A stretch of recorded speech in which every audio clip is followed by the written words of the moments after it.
No estamos ni a la derecha ni a la izquierda. Estamos adelante. Por eso llegamos siempre primero. El arranque. Con Maximiliano Lecky.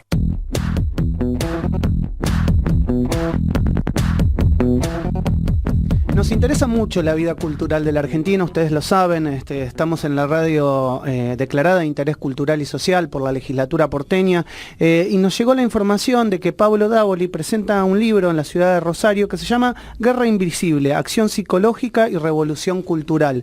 Me parece interesante que nos cuente de qué va el libro para que obviamente muchos de nuestros oyentes puedan tener la posibilidad de acercarse a la lectura a través de Pablo Davoli. Hola Pablo, ¿cómo estás? Maxi Lecky te saluda.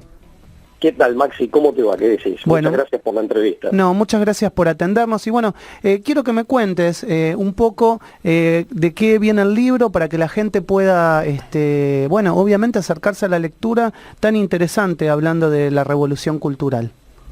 Bueno, ante todo es un libro en coautoría. Lo escribí en conjunto con un amigo personal, que es el licenciado Lucas Carena, también de aquí de la ciudad de Rosario.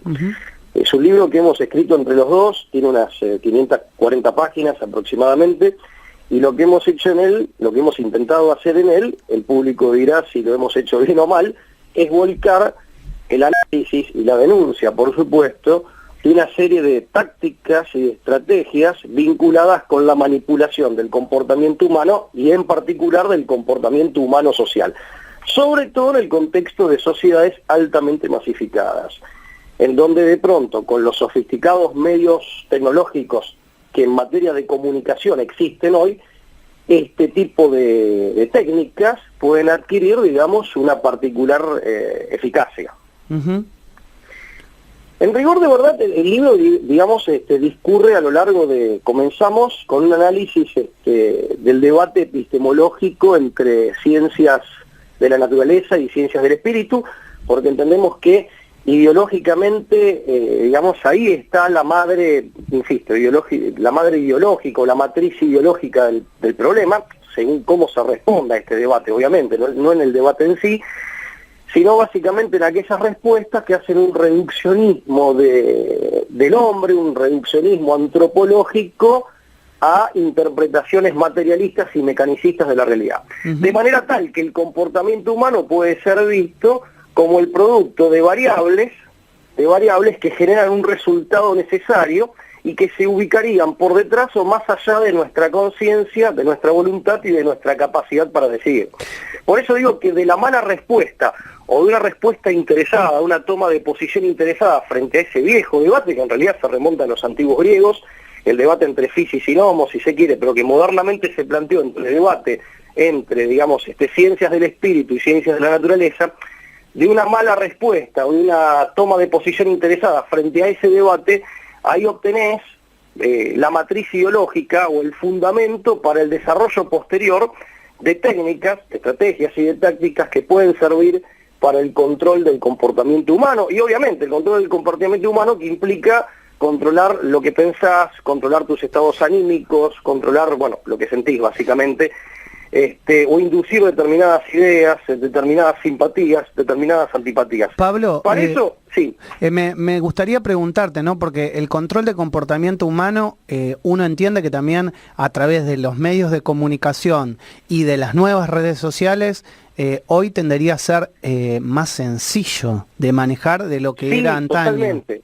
Bueno, la televisión es un factor fundamental. Ya a finales de los años 50, Teodoro Wiesengrund, más conocido como Teodoro Adorno, miembro, bueno, conspicuo de la Escuela de Frankfurt, de lo que se conoce como Escuela de Frankfurt, que en realidad está mal llamada Escuela de Frankfurt porque se fundó en Frankfurt, pero desarrollaron sus investigaciones en Estados Unidos, ¿no? A partir de la década del 30. Pero Teodoro Adorno básicamente primero habló de la capacidad de la radio para incidir en la opinión pública y en el comportamiento social, pero después descubrió en el año 58, cuando hablaba de los patrones de la cultura moderna, el poder de la televisión. Y hay dos científicos sociales, Emery y Trist, que son ya en la década del 70, escriben, en aquella época ya el norteamericano promedio veía 6 horas de televisión por día. Ellos hablaban de un auténtico lavado de cerebro, y en esto estoy siendo literal con estos autores.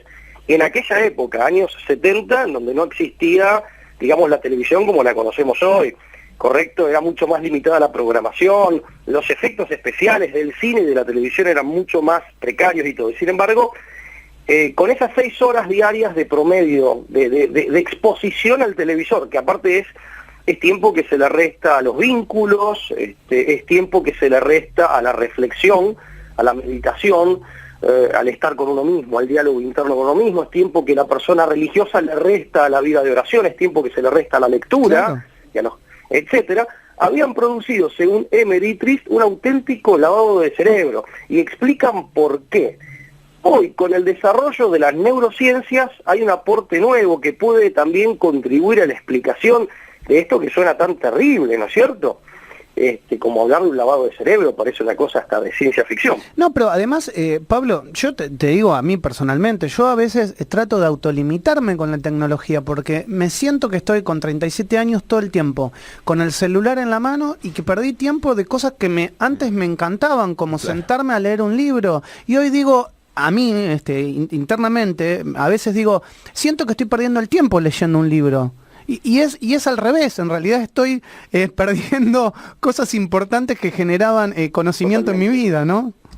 Mira, ante todo, con el tema de la lectura está la adquisición de cultura general, sobre todo, bueno, hay que ver el contenido de lo que lees, pero en principio, y además, y esto va más allá del contenido de lo que lees, todo lo que, digamos, se pone en funcionamiento, la gimnasia intelectual, que implica la lectura, así sea una lectura de un tema trivial o de un tema frívolo, y más allá de la información contenida en el libro que estás leyendo, pero hay toda una gimnasia intelectual que dejas de hacer. La cultura, eso lo explica bien Giovanni Sartori con la cultura de la imagen. El homo videns es alguien que ya recibe la información como predigerida, enlatada y predigerida, entonces se desacostumbra a la gimnasia intelectual. Ese es un primer efecto. Hay otros efectos más importantes. Primero, que es también, más allá de la lectura, es la pérdida del tiempo para el diálogo interior. O sea, hay una suerte de extrañamiento de nosotros mismos. Estamos permanentemente abocados a lo que sucede afuera de nosotros, con una hiperestimulación que reclama nuestra atención todo el tiempo. Y así hay gente que de golpe tiene un ataque de pánico y no sabe por qué, o cae en un pozo de angustia y se siente mal y no sabe por qué, entonces tiene que ir horas y horas al psicólogo o a un asesor espiritual, que puede ser un sacerdote o un ministro religioso, para tratar de dilucidar, pero esto normalmente se produce porque hay procesos internos que quedan en la fase inconsciente y que por la falta de meditación, de reflexión, por la falta de ese famoso conócete a ti mismo socrático que Sócrates reivindicaba, uno queda como extrañado de uno mismo, alejado de uno mismo y de su propia interioridad. Y por supuesto, esto genera también personalidades débiles y melifluas y fácilmente manipulables. Bueno, interesantísimo. Bueno, Pablo, la presentación del libro, ¿cuándo es? En la ciudad de Rosario, ¿no? Bien, nosotros somos rosarinos y hacemos una primera presentación acá en la Facultad Católica de Psicología, en realidad es Facultad de Psicología de la Universidad Católica de La Plata, pero la delegación Rosario, la delegación local de nuestra ciudad. Vamos a hacer alguna presentación, nos invitaron para hacerla en Santa Fe, en la ciudad de Santa Fe, la haremos el próximo mes, y estamos viendo hacerla en Buenos Aires. En todo caso, bueno, cuando tenga el dato, cuando tengas definido la fecha y el lugar, te lo pasaré con mucho gusto, Maximiliano. Bueno, te agradezco, Pablo, desearte éxitos, y bueno, creo que la verdad que es interesantísimo esto de poder conocerse, poder estar, la verdad, lo que acabas de contar me parece muy, pero muy loable para alentar la lectura, alentar el autoconocimiento y no dejar que la tecnología nos termine comiendo o abrumando. Así que desearte que tengas buen día. Bueno, gracias Maximiliano, un saludo para vos y para todo tu público. Muchas gracias. Pablo Dávoli hablando en el arranque en Radio Sónica. Muy interesante, ¿eh? Sí, muy bueno, muy bueno. Termino de volver a contar el nombre: La Guerra Invisible, Acción Psicológica y Revolución Cultural. Ese es el nombre del libro. Así que gracias, Pablo, por la entrevista de hoy, y me parece que tenemos que alentar eso. Sí. Volver a leer. Sí, me gustó lo que remarcaba acerca de la lectura. Sí, tomarte ese tiempo para poder leer un libro y disfrutarlo, disfrutar además, ese tiempo. Además, no, esto que él dice, el autoconocimiento. Claro. Porque ¿qué pasa? Vos en la lectura decís, bueno, a ver, y esto me pasa a mí, o sea, no, todos los que leemos sabemos que es así, que nos tomamos 5 minutos para leer y reflexionar y volver a releer sobre lo que acabamos de terminar de pensar, y me parece interesante. No te pasa eso con el celular. Sí, no. Si vos lees un Twitter, retuiteás, estás más pendiente del otro que parte del autoconocimiento personal. Y estás buscando todo el tiempo lo nuevo. ¿Sí? Exactamente. Refrescando, actualizar el famoso... Me parece que es un punto, pero súper interesante para poder culturalmente hablarlo.